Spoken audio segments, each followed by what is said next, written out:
오늘 살펴볼 말씀은 예수님께서 제자 마태를 부르는 것에 관해서 살펴보도록 하겠습니다. 마태를 부르신 사건은 누가복음에도 그리고 마가복음에도 동일하게 기록이 되어 있습니다. 마태를 부르시기 전에 어떤 일이 있었는가 하면 중풍병자를 고치신 사건이 있습니다. 마태복음만 그렇게 기록된 것이 아니라 마가복음, 누가복음도 동일한 순서로 중풍병자를 고치신 이후에 그 이후에 예수님께서 마태를 부르십니다. 그렇기 때문에 병자를 고치시고 마태를 불렀다 이렇게 생각해도 크게 문제가 되는 것입니다. 물론 그렇다고 중풍병자를 고치시고 곧바로 마태를 불렀다 이런 의미는 아닙니다. 시간관념이 좀 있는 것이죠. 중풍병자를 고친 이후에 조금 시간이 지나서 주께서 마태를 부르셨습니다. 구절을 보면 예수님께서 그곳을 떠나 지나가시다가 마태가 세관에 앉아있는 것을 보셨다 이렇게 말씀을 하고 있습니다. 그곳이 어디냐면 가버나움입니다. 예수님께서 가버나움에 있는 그런 세관에 있는 마태를 보셨습니다. 그 마태를 보시고 나를 따르라 이렇게 말씀하시자 마태가 일어나서 주님을 따랐습니다. 마가복음을 보면 동일하게 기록되어 있습니다. 누가복음에는 어떻게 기록되어 있는가 하면 나를 따르라 이렇게 말씀하시자 그가 모든 것을 버려두고 일어나서 주님을 따랐다 이렇게 말씀을 하고 있습니다. 말씀이 이렇게 기록되어 있기 때문에 예수님께서 말씀 한마디 하시자 그 말씀에 마태가 두말하지 않고 아무 생각 없이 예수님을 따랐다 이렇게 생각할 수 있겠죠. 그런데 이렇게 생각하는 것은 그렇게 좋은 생각은 아닙니다. 하나님께서 우리를 얼마든지 이런 식으로 부르실 수 있습니다. 우리를 만드셨기 때문에, 우리를 지으셨기 때문에 그 전에 마태를 만난 적이 없지만 그렇지만 말씀 한마디 하시면 마태가 그 말씀을 듣고 기계적으로 일어나서 반응을 할 수 있습니다. 하나님께서 이런 능력이 없느냐? 이런 능력을 갖고 계십니다. 그렇지만 이렇게 일하시는 것이 하나님께서 일하시는 방법이 아닙니다. 하나님은 사람을 부를 때 어떤 기계적인 방법으로 부르지 않습니다. 성경을 보면 하나님께서 당신의 백성을 부르는 그런 말씀이 여러 곳에 나와 있어요. 우리가 잘 알고 있는 바울을 부를 때는 아니면 이사야 아니면 다른 선지자들을 주께서 부르십니다. 모세 같은 사람을 부르는 장면도 성경에 기록되어 있습니다. 그런데 그들의 부르심을 보면 말씀 한마디 하시면 그 말씀을 딱 듣고 일어나서 주님을 따라가야지 이렇게 해서 따라오는 사람이 거의 없습니다. 모든 사람이 다 그래요. 그렇게 기계적으로 반응하지 않습니다. 여러 부르심이 있는데 그 부르심 중에서 가장 대표적인 사람이 누구냐? 모세를 부르시는 거죠. 출애굽기 3장에 보면 하나님께서 모세를 부르십니다. 모세는 광야에서 자기 장인이죠. 이드로의 양을 치고 있었습니다. 양을 치면서 어느 날 호렙산에 이르렀는데 호렙산에서 떨기나무가 불에 붙어 있는 것이 보였습니다. 그래서 이거 좀 자세히 좀 알아보자. 불에 붙었는데 왜 떨기나무가 불에 타지 않을까 이렇게 하면서 그 나무 가까이 가니까 그때 하나님께서 모세를 부르시죠. 너 있는 곳은 거룩한 곳이니 내 신발을 벗으라 이렇게 하면서 모세를 부르십니다.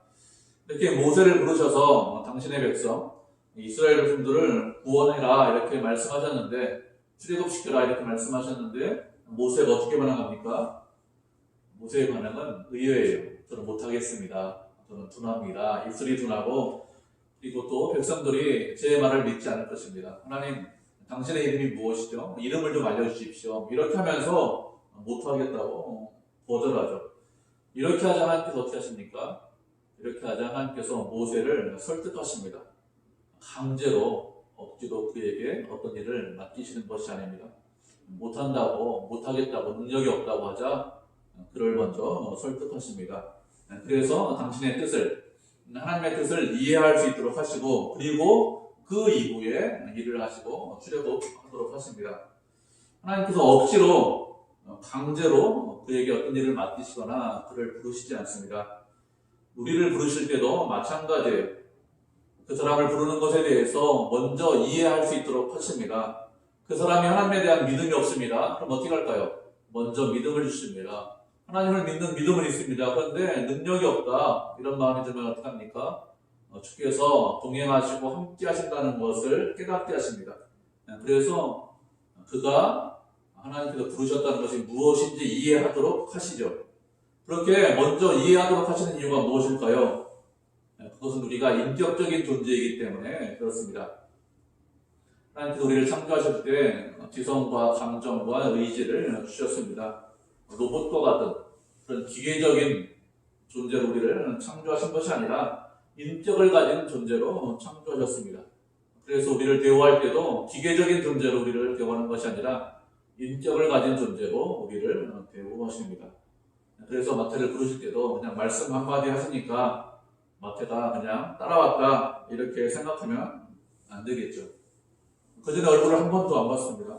그 사람을 잘 알지 못하는 것 같아요. 그런데 어떤 사람이 나를 따르라 이렇게 얘기하니까 무조건 따라갑니까? 여러분 그렇게 하나요? 그렇게 하는 사람 아무도 없죠. 나를 따르라 이렇게 하면 저 사람이 제정신이냐 아니냐 이렇게 하겠죠. 어떤 사람이 돌려가 풀어 이렇게 합니다. 그러면 돌려가 풀합니까? 아무도 돌려가 풀어 안 해요. 돌려가 풀어 이렇게 할 때 돌려가 풀어 하는 사람들이 있어요. 어떻게 할 때 돌려가 풀어합니까? 그 전에 신뢰가 쌓여야 돼요. 그 전에 그 말하는 사람과 서로 관계가 좋아야 그래야 말하는 대로 하지. 그렇지 않고 아무런 신뢰가 쌓이지 않으면 아무리 고함을 치고 뭐 소리를 쳐도 그 말에 사람은 끔찍하지 않습니다. 예수님께서 세관에 앉아있는 마태를 부르셨습니다. 그리고 그와 대화를 하셨죠. 세관에 있었기 때문에 뭐 긴 대화를 하신 것 같지는 않습니다. 그렇지만 예수님께서 말씀을 하시고 또 그 말씀을 듣고 마태가 따라올 만큼 충분한 이야기를 하셨을 것입니다. 예수님은 우리가 우리의 사정을 고하지 않아도 우리의 모든 것을 다 아시죠. 마태의 모든 것을 다 알고 계십니다. 무슨 생각을 하고 있는지, 그가 고민하고 있는 것이 무엇인지, 그가 원하고 하라는 것이 무엇인지 이런 모든 것들을 다 알고 계십니다. 이런 모든 것을 다 알고 예수님께서 마태와 대화하셨습니다. 그리고 성경의 기록은 그 대화 중에서 핵심적인 내용만, 중요한 내용만 기록을 했습니다. 모든 것을 다 기록한 것이 아니라 아주 핵심적인 내용만 기록했어요. 마태가 세관을 그만뒀어요. 잘 생각해 보시기 바랍니다. 그냥 그만둘 수 있습니까? 그렇지 않죠. 인수인계하고 그만둬야 돼요. 야, 내가 이 사람한테 얼마나 세금 거뒀다. 그리고 얼마큼 더 거둬야 된다. 얼마큼 돈이 남아있다. 이런 거 다 인수인계 해줘야 되지. 그냥 그만두지 않지 않습니까? 근데 성경은 그런 기록은 뭐 인수인계 해줬다 이런 기록은 아무것도 없어요. 왜 그렇습니까? 예수님의 대화 중에서 가장 중요한 대화, 나를 따르라, 이것만 기록을 했습니다. 그리고 마태의 행동 중에서 가장 중요한 건 무엇이죠? 모든 것을 버려두고 일어나서 주님을 따랐다. 그것만 기록한 거예요. 이것만 기록해도 우리가 상황을 알 수 있기 때문에 그래서 이 중요한 것만 기록을 한 것입니다. 마태가 세관에 앉아 있었습니다. 가버나움 세관에 앉아 있었죠. 그 당시 가버나움은 세관은 무역을 할 때, 가버나움이라는 도시는 무역을 할 때 아주 중요한 도시입니다. 남북으로 무역을 하는데 거쳐가야 되는, 반드시 그러한 도시이기 때문에 그 도시에 사람들이 세관을, 국가가 세관을 둔 것이죠. 마태가 가버나움 세관에서 일했기 때문에 무역 관련해서 세금을 거뒀겠죠. 그가 무역 관련해서 세금을 거뒀다면 어느 정도 식견이 있는 사람입니다. 장사를 하면 뭐 유대인들만 장사하는 것이 아니죠. 여러 나라에서 이곳저곳에서 사람들이 와서 장사를 합니다. 그렇게 여러 나라에서 온 사람들을 상대해서 세금을 거두려면 어떻게 됩니까? 외국 사람들과 만나서 이야기를 해야 되겠죠. 그리고 그 사람들을 통해서 세금을 거둬야 됩니다. 그러니까 세상에 있는 눈물들, 세상에 있는 어떤 여러 가지 이야기들을 많이 들었을 것입니다. 그리고 복음서를 마태가 기록했잖아요. 마태복음. 복음서를 기록한 거 보면 그것을 보면 단순히 그냥 단순 노동자는 아닌 것 같아요. 어느 정도 식견이 있고 학식이 있는 그런 사람입니다. 뭐 그런 사람이 예수님에 대한 소문도 분명히 들었을 것입니다. 그런데 그 당시 유대인들이 세리에 관해서 어떻게 생각을 했는가 하면 공식적으로 죄인이다 이렇게 생각했습니다. 세리를 어떻게 생각했느냐? 창녀와 동급이다 이렇게 생각을 했습니다. 그래서 세리는 법정에서 증인으로 서지 못했습니다. 그 당시 법정에서 증인으로 서지 못하는 사람, 지금은 안 그렇지만 여자는 증인이 못했어요. 이방인 노예들이 많이 있지만 이방인 노예, 유대인 노예가 아닌 이방인 노예는 법정으로 증인에 서서 증언할 수 없었습니다. 그리고 유대인 중에서는 세리가 그 법정에서 증언하지 못했습니다. 이렇게 세리를 공식적인 죄인으로 취급을 했습니다. 왜 그런가 하면 이것은 로마의 주세 정책 때문에 그렇습니다. 로마는 어떤 전쟁에서 어떤 나라를 정복해요. 그러면 세금을 거두갑니다. 그래서 그 세금으로 로마 시민들을 부유하게 했습니다. 로마 시민들이 먹고 살았습니다. 근데 세금을 거두는데 로마 사람을 시켜서 세금을 거두진 않았습니다. 정복한 나라 백성 중에서 세리를 고용해서 그래서 세금을 거두었습니다. 가버나움은 그 당시 누가 통치를 했는가 하면 헤롯의 아들이죠. 또 안티파스라는 왕이 그 가버나움 도시를 통치를 했습니다. 그래서 로마는 헤롯 안티파스에게 1년치 세금을 다 미리 거두가요. 그리고 헤롯 안티파스는 어떻게 하냐면 이스라엘 백성 중에서 세리를 고용해서 그래서 세금을 거두었습니다. 세금을 거두어서 국민들한테 쓰면 그래도 세금 내는 것이 어렵지만 그래도 내려고 하잖아요. 그런데 세금을 거두어서 국민들에게 사용하지 않았습니다. 로마 사람들에게 다 바쳤습니다. 그러니까 누가 세금 내고 싶어 하겠습니까? 아무도 세금 내는 것을 좋아하지 않았겠죠. 그리고 세리들이 세금을 부과할 때는 아주 악랄하게 세금을 부과했습니다. 무역하는 세관에서 세금을 부과할 때는 통과세를 부과를 했습니다. 사람이나 동물을 통행할 때 통과세를 부과했는데 무게를 잴 수 없잖아요. 얼마나 많은 무게가 있는지 무게를 잴 수 없기 때문에 바퀴 수를 가지고서 그 수를 쭉 세가지고 바퀴가 많으면 세금을 많이 내고 바퀴가 적으면 세금을 적게 냈습니다. 그래서 바퀴 수로 세금을 내게 했는데 그런데 바퀴 모양이 조금 달라요. 그러면 세금을 더 내겠습니다. 바퀴가 큽니다. 똑같은 바퀴 중에 큰 바퀴가 하나 더 있다. 그러면 세금을 더 내겠어요. 아니면 활수를 셌습니다. 활수가 있는데 활수가 더 많아요. 무게가 더 칠 수 있다. 이렇게 해가지고 세금을 더 내겠습니다. 왜 이렇게 세금을 더 많이 거두려고 했을까요? 왜 그런가 하면 세리들은 급여가 없어요. 세금을 많이 거두어서 남는 것이 자기의 급여입니다. 그러니까 어떻게 해서든지 세금을 부과해서 그래서 자신의 돈으로 챙기려고 한 것이죠. 그리고 사람들이 세금을 안 내려고 하잖아요. 어떻게 했습니까? 군인들과 결탁합니다. 그래서 군인들을 통해서 위협하게 만들고 세금 안 내면 그리고 세금이 붙이면 군인들에게 일부의 돈을 주고 이런 식으로 결탁을 했기 때문에 유대인들은 생각하기를 이 세리는 이방인하고 빌붙어 사는 사람이다. 악랄한 사람이다. 공식적인 죄인이다. 이렇게 취급을 했습니다. 그래서 법정에서 증언하는 것도 인정하지 않았어요. 거짓말을 너무 많이 한다. 이렇게 생각을 했습니다. 이런 세리 마태가 가버나움 세관에 앉아있는 것을 예수님께서 보셨다. 이렇게 말씀하고 있습니다. 보셨다는 것은 우연히 보셨다. 이런 뜻이 아닙니다. 마태를 찾아가셨다. 이런 뜻입니다. 그를 만나기 위해서 그를 찾아가셔서 말씀하시기를 나를 따르라 이렇게 말씀하셨습니다. 그러면 예수님께서 마태를 찾아가신 이유가 무엇일까요? 마태를 찾아가신 것은 그를 부르기 위해서 그를 제자 삼기 위해서 찾아가셨습니다. 예수님께서 부르셨다. 예수님께서 제자를 삼으셨다. 주의 자녀가 되었다. 이것이 은혜입니다. 마태가 찾아가서 예수님 저를 제자로 받아주십시오. 이렇게 한 것이 아니죠. 예수님께서 찾아오셨습니다. 누구나 다 마찬가지입니다. 하나님께서 우리를 불러주신 거예요. 하나님께서 우리를 찾아오신 것입니다. 우리의 노력과 열심과 열정으로 주님을 찾은 것이 아닙니다. 하나님께서 우리를 찾아오셔서 우리가 주님의 자녀가 되었고 주의 백성이 되었습니다. 그러면 하나님께서 우리를 찾아오셔서 우리를 불러주셨다. 그것이 무슨 의미가 있을까요? 하나님께서 부르셨다는 것은 그것으로 끝이 아닙니다. 하나님께서 부르셨다는 것은 하나님께서 이루신다. 이런 뜻이 있습니다. 하나님께서 부르시고 그것으로 끝이냐? 그렇지 않죠. 내가 너희를 불렀으니까 너희가 스스로 한번 잘 살아봐라. 너희가 스스로 하나님 보시기에 합당한 사람이 되어라. 이렇게 말씀하십니까? 그렇게 하시는 적이 한 번도 없습니다. 부르셨다는 것은 부르신 것으로 끝나는 것이 아니라 우리를 하나님의 자녀로 하나님의 백성으로 만들기 위해서 부르셨습니다. 그것을 주께서 이루십니다. 그런 목적으로 부르셨기 때문에 우리를 하나님의 자녀답게 하나님의 제자답게 만드시죠. 부르신 목적대로 반드시 하십니다. 반드시 하세요. 우리가 상태가 좋고 우리가 훌륭한 사람이면 우리를 변화시켜 주시고, 우리가 좀 안 좋은 사람이에요. 우리가 상태가 안 좋습니다. 우리가 좀 악합니다. 그러면 못 바꾸시고 부르느냐? 그렇지 않습니다.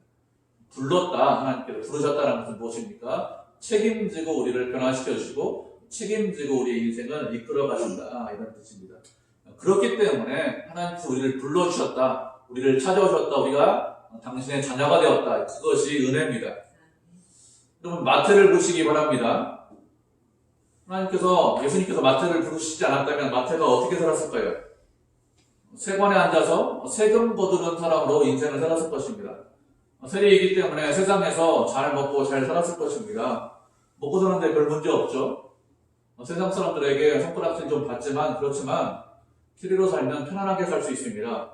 그러면 그 인생이 의미가 있고 가치가 있을까요? 그렇지 않습니다. 세상에서 부자로 살았어요.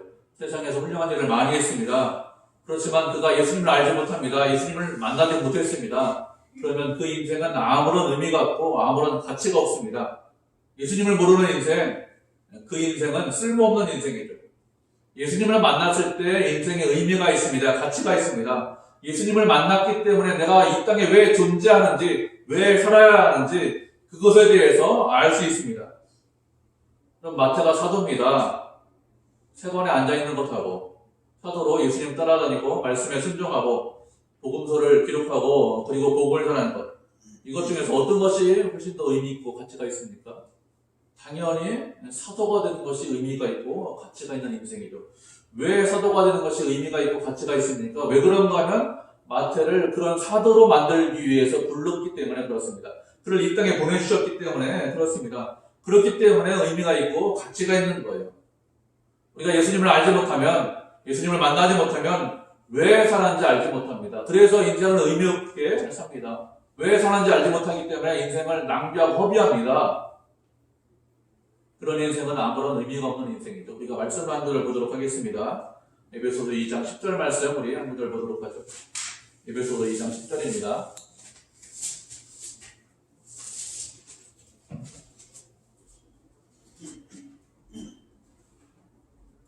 에베소서 2장 10절 같이 읽죠. 우리 한 목소리 읽겠습니다. 시작. 우리는 그가 만드신 바라 그리스도 예수 안에서 선한 일을 위하여 지으심을 받은 자니 이 일은 하나님이 전에 예비하사 우리로 그 가운데서 행하게 하려 하심이니라. 아멘. 하나님께서 우리를 만드셨습니다. 지으셨습니다. 왜 지으셨죠? 예수 그리스도 안에서 선한 일을 하게 하도록 하기 위해서 지음을 받았다고 했습니다. 이 선한 일은 하나님께서 전에 우리를 위해서 예비하신 것입니다. 우리 가운데서 그 일을 행하도록 예비하신 그 일을 하라고 우리를 만드셨어요. 그리스도 안에서 선한 일을 하도록 지음받은 존재입니다. 예수님을 모르고 세관에 앉아서 편안하게 생활한다고 그 인생이 의미 있는 인생이고 가치 있는 인생이냐? 그렇지 않습니다. 예수님께서 불러주시고 예수님께서 만나주셨기 때문에 그때부터 의미 있는 인생입니다. 왜 불러주셨다고요? 선한 일을 위해서 우리를 예비하셨습니다. 이 그리스도 안에 있을 때 우리가 창조 목적대로, 우리가 존재하는 목적대로 살 수 있습니다. 그렇기 때문에 의미 있는 인생이 되고 가치 있는 인생이 됩니다. 그렇지 않으면 왜 사는지 알지 못해요. 그냥 세상 사람들처럼 세상에서 잘 먹고 살자, 잘 살자, 편안하게 살자 이렇게 삽니다. 그렇지 않습니다. 하나님의 뜻대로 살도록 하기 위해서 우리를 불러주시고 우리를 이 땅에 보내주신 것이죠. 우리가 그리스도 안에 있어야 됩니다. 그런데 그런 부르심에 대해서 생각할 때 우리가 자격이기 때문에 어떤 우리가 선하기 때문에 하나님 보시기에 합당한 사람이기 때문에 우리를 부르신 것이냐? 그렇지 않습니다. 한 사람 한 사람 우리를 불러주셨습니다. 그렇지만 하나님 보시기에 합당한 사람, 하나님 보시기에 거룩한 사람이 있느냐? 그런 사람 아무도 없겠죠. 그런 사람은 없습니다. 그런데 많은 사람들이 이 부분에 대해서 혼동합니다. 그래, 나는 그래도 좀 괜찮은 사람이기 때문에, 나는 그래도 나 정도 되니까 저 사람보다는 꽤 그래도 괜찮잖아, 저 사람보다는 좀 좋으니까 그러니까 나를 불러주셨겠지 이렇게 생각합니다. 잘못된 생각이거든요. 우리가 어떤 공로가 있거나 우리가 하나님 보시기에 합당하거나 하나님 보시기에 좋은 사람이기 때문에 우리를 불러주신 것이 아닙니다. 우리는 다 흠이 있습니다. 다 죄인이고 진노의 자녀이고 불순종의 자녀이기 때문에 우리는 죽어야 마땅합니다. 죽지 않고 우리의 행위로 살 수 있는 사람이 아무도 없죠. 그럼에도 불구하고 우리를 불러주셨습니다. 우리를 당신의 자녀로 만들어주시고 우리를 책임져 주십니다. 그래서 은혜라고 하는 것이죠. 우리를 사랑하셨기 때문에 그래서 감사할 수 있는 것입니다. 그런데 대부분 이렇게 생각하잖아요. 나 정도 되니까, 나는 꽤 쓸만한 사람이니까 이렇게 생각합니다. 이렇게 생각하면 우리가 감사할 수 있을까요? 주님께서 불러주신 것에 대해서 은혜라고 생각합니까? 전혀 그렇지 않죠. 그리고 또 다른 사람에 대해서 어떻게 합니까? 저 사람이 어떻게 교회 다녀? 이런 생각하죠. 어떻게 하나님 저 사람에게 믿음을 줄 수 있습니까? 저런 사람도 어떻게 교회 다니게 할 수 있습니까? 이런 생각을 합니다. 이런 생각을 한다는 것은 하나님께서 우리에게 은혜를 베풀어 주신 것이 무엇인지 알지 못하는 것이죠. 나는 꽤 괜찮은 사람이고 쓸만한 사람이고 저 인간은 악하고 나쁜 사람이다, 이런 생각을 하는 것이죠. 왜 이런 생각을 하는가 하면 하나님께서 우리를 불러주셨다는 것이 무엇인지 알지 못하기 때문에 그렇습니다. 내가 선해서 의로워서 거룩해서 부르신 것이 아닙니다. 죄인이지만 우리를 사랑해서 불러주셨습니다. 부르심에 응답해서 마태가 예수님을 따라갔습니다. 그리고 시간이 어느 정도 흘렀죠. 모든 것을 버리고 예수님을 따랐기 때문에 예수님에 대해서 예수님이 어떤 분인지 더 많이 알았을 것입니다. 그렇게 예수님에 대해서 더 많이 알다 마태가 무엇을 했습니까? 자기 집에서 큰 잔치를 베풀었습니다. 마태가 잔치를 베푼 이유가 무엇일까요? 마태가 잔치를 베푼 것은 사람들을 초청하기 위해서 잔치를 베풀었습니다. 모든 것을 버리고 내가 예수님을 따랐는데 내가 따른 이 예수님, 다른 사람들한테 소개하자, 이런 의미로 잔치를 베풀었습니다.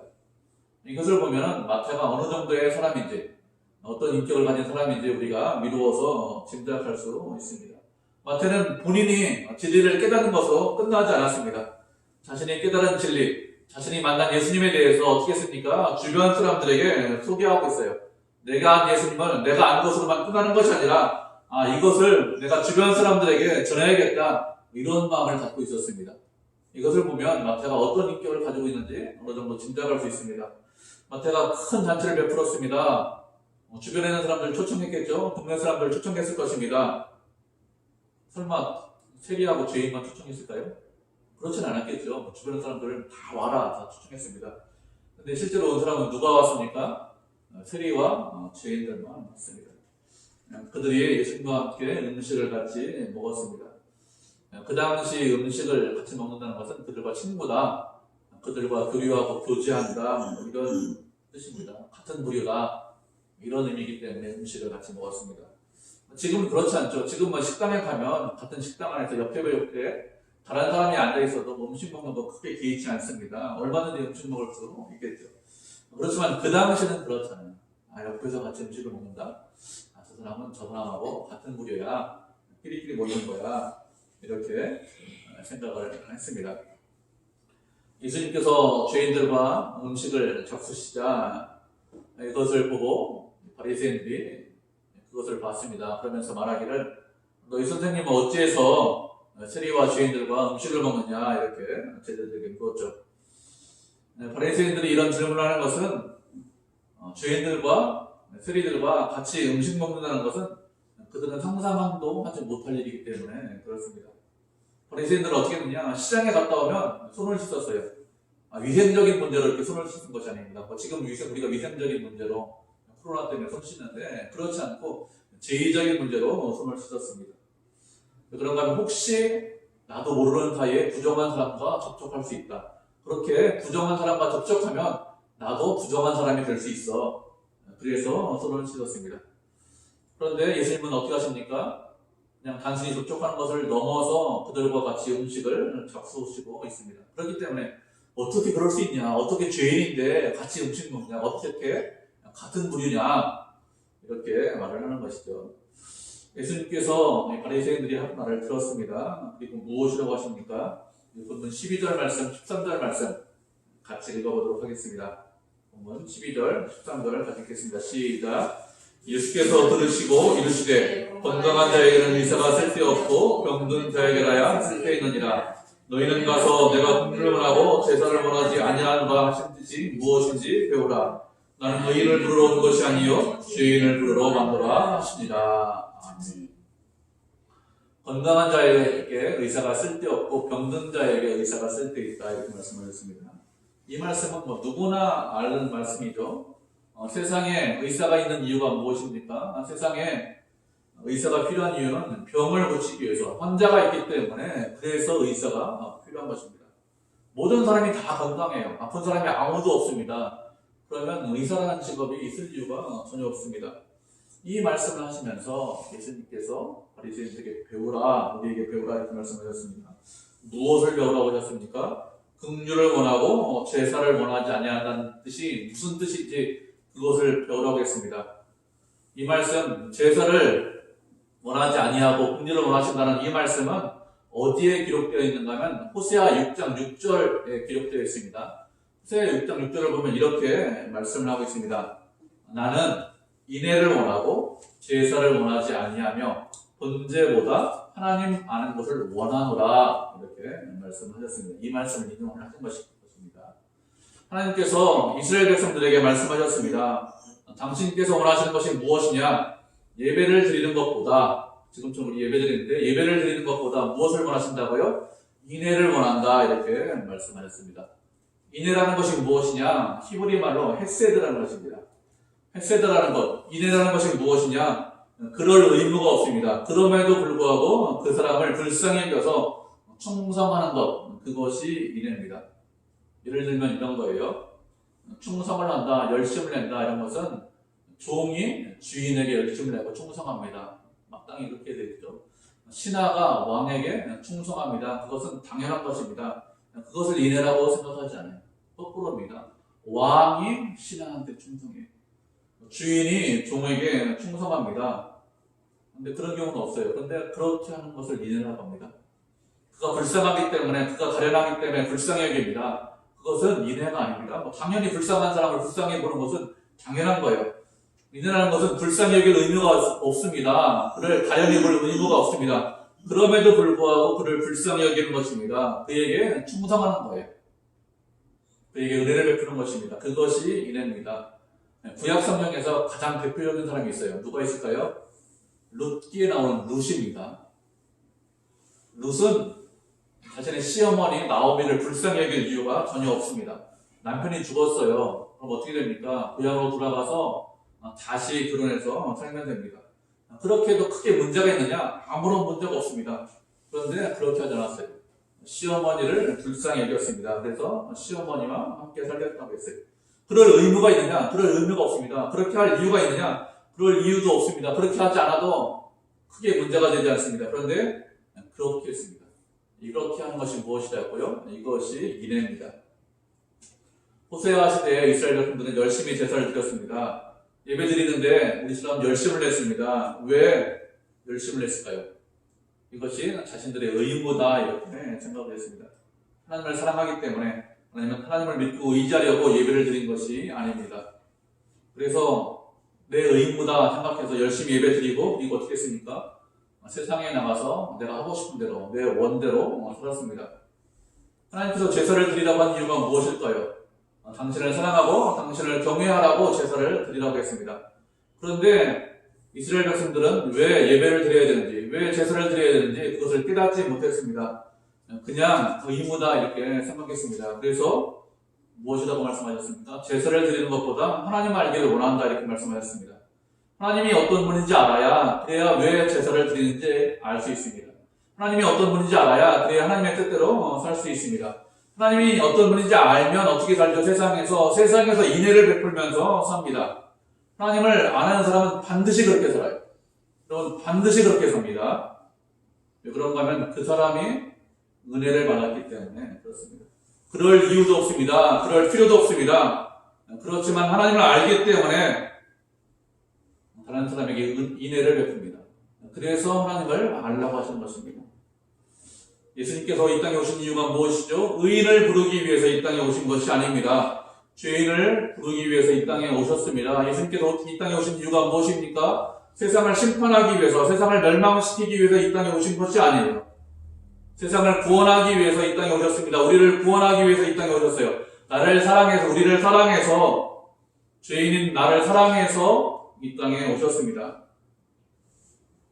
우리가 신앙생활 하시면서 이 말씀 믿지 않으셔야 됩니다. 꼭 기억하셔야 돼요. 의인을 부르러 온 것이 아니라 죄인을 부르러 오셨다는 이 말씀을 믿지 않으셔야 됩니다.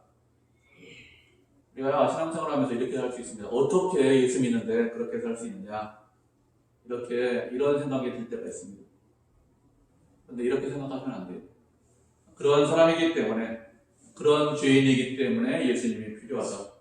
나도 동일한 죄인이기 때문에 예수님이 필요한데, 나 같은 죄인이 내 옆에 있구나. 그래서 그를 위해서, 나를 위해서 예수님께서 십자가에 달리셨다. 이렇게 생각하셔야 됩니다. 우리가 신앙생활 하다 보면 교회에서 여러 가지 악한 일을 경험할 때가 있습니다. 세상보다 더 악하다, 세상 사람들보다 더하네, 이런 것들을 경험할 수가 있습니다. 그런데 그런 것 때문에 실망하거나 낙심하지 마시기 바랍니다. 예전에 어떤 분을 신방을 잠깐 했어요. 그랬더니 젊을 때, 어릴 때 교회에서 사람들이 싸우는데 아주 심하게 싸우는 것을 보고 실망하고 낙심했습니다. 그래서 교회 나가자고 하니까 다시 교회 나가는 것이 두렵다, 이렇게 말씀하시는 것을 제가 들은 적이 있습니다. 신앙생활 하다 보면 이렇게 안 좋은 경험이 있을 수 있습니다. 그런데 그런 사람들, 죄인들이 모인 곳이 교회입니다. 나도 죄인이고 내 옆에 있는 사람도 죄인입니다. 우리 옆에 있는 사람 한번 돌아보시기 바랍니다. 옆에 있는 사람 보세요. 쭉 한번 보시기 바랍니다. 나도 죄인이고 내 옆에 있는 사람도 죄인입니다. 그런 죄인을 위해서 오셨습니다. 하나님께서 원하시는 것이 무엇이라고요? 긍휼을 원합니다. 불쌍히 여기는 걸 원합니다. 저 사람이 죄인이기 때문에, 나 같은 죄인이기 때문에 불쌍히 여기길 원하세요. 제사를 원하는 것이 아닙니다. 그 사람을 불쌍히 여기셔야 됩니다. 하나님 알기를 원하십니다. 우리가 주님을 알아야, 그래야 다른 사람을 불쌍히 여깁니다. 그렇게 다른 사람을 불쌍히 여기라고 교회로 불러주신 거예요. 어떻게 저 사람이 저럴 수 있느냐? 그게 아닙니다. 내가 그렇기 때문에 그 사람이 예수님이 필요하다, 이렇게 생각을 하셔야 됩니다. 이제 말씀을 맺겠습니다. 하나님께서 우리를 부르셨습니다. 부르신 것이 은혜라고 했어요. 하나님께서 부르셨기 때문에 부르신 것으로 끝나는 것이 아니라 우리를 끝까지 책임지십니다. 우리를 인도하십니다. 부르신 목적대로 살게 하십니다. 우리를 통해서 당신의 뜻을 이루십니다. 그렇기 때문에 은혜예요. 하나님께서 나 같은 죄인을 부르기 위해서 이 땅에 오셨습니다.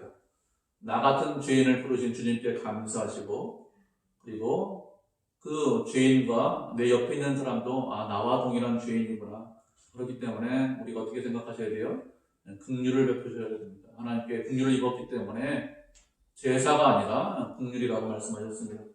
그렇게 형제를 사랑하고 불쌍히 여기는 믿음의 성도, 은혜의 성도가 되기를 주님의 이름으로 축복을 드립니다.